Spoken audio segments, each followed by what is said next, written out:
आगाज़ ऐसा है तो अंजाम कैसा होगा। 9 सितंबर 2016 दोस्तों, ये वो तारीख है जब भारत सरकार ने डायरेक्ट सेलिंग इंडस्ट्री के आगाज़ की दस्तक दे दी थी। अगर आप इस इंडस्ट्री के बारे में जानना चाहते हैं तो ये वीडियो ज़रूर देखिए। नमस्ते, मेरा नाम है तुलिका और अगर आपको मेरी ये वीडियो अच्छी लगे तो आप इसको लाइक कीजिएगा, सब्सक्राइब कीजिएगा, शेयर कीजिएगा और कमेंट करना मत भूलिएगा। अगर आप इस इंडस्ट्री में एज डायरेक्ट सेलर आना चाहते हैं तो कुछ बातें हैं जो आपको ध्यान में रखनी पड़ेंगी। पहली बात, आप जब भी किसी कंपनी के साथ एसोसिएट होते हैं तो आप ये चीज़ ज़रूर देखिएगा कि वो कंपनीज एक्ट 1956 के अंडर लीगली रजिस्टर है या नहीं है। कहीं ऐसा तो नहीं कि 5 साल तक का उसका कोई क्रिमिनल रिकॉर्ड हो। जब भी आप कंपनी के साथ एसोसिएट होते हैं, गवर्नमेंट की वेबसाइट, मैं इसमें एक लिंक भी दूंगी, उसमें जाके उस कंपनी का नाम ज़रूर देखिएगा। उस कंपनी का देखिएगा कि सारी डिटेल्स जो सरकार ने उसमें लिखी हैं वो सही तो हैं।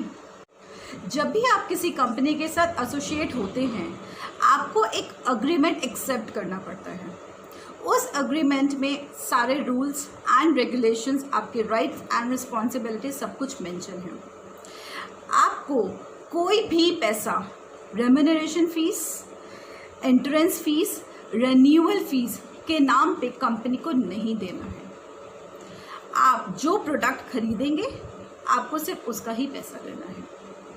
इसके अलावा कंपनी आपको अपनी पॉलिसीज़ के बारे में, अपनी कंपनी के प्लान के बारे में, रिवॉर्ड्स के बारे में, रिकग्निशंस के बारे में सब कुछ ब्रीफ करेगी। ये कंपनी की रिस्पॉन्सिबिलिटी है।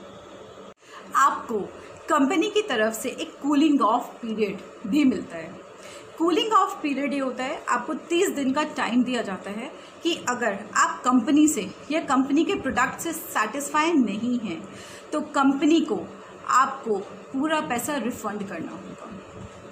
कंपनीज़ को ये ध्यान रखना है कि अब उनके जो प्रोडक्ट है उनके ऊपर कंपनीज़ का एक आइडेंटिफिकेशन मार्क होना चाहिए। प्रोडक्ट की सारी डिटेल जैसे manufacturing date, expiry date, ingredients use सब कुछ प्रोडक्ट के ऊपर लिखे होने चाहिए और साथ साथ वो वेबसाइट के ऊपर भी होने चाहिए। और जितने भी प्रोडक्ट्स में वो डील कर रहे हैं, जितने भी गुड्स में वो डील कर रहे हैं, वो सब के सब गुड्स सेलेबल गुड्स एक्ट 1930 के अंडर आने चाहिए, के हिसाब से होने चाहिए।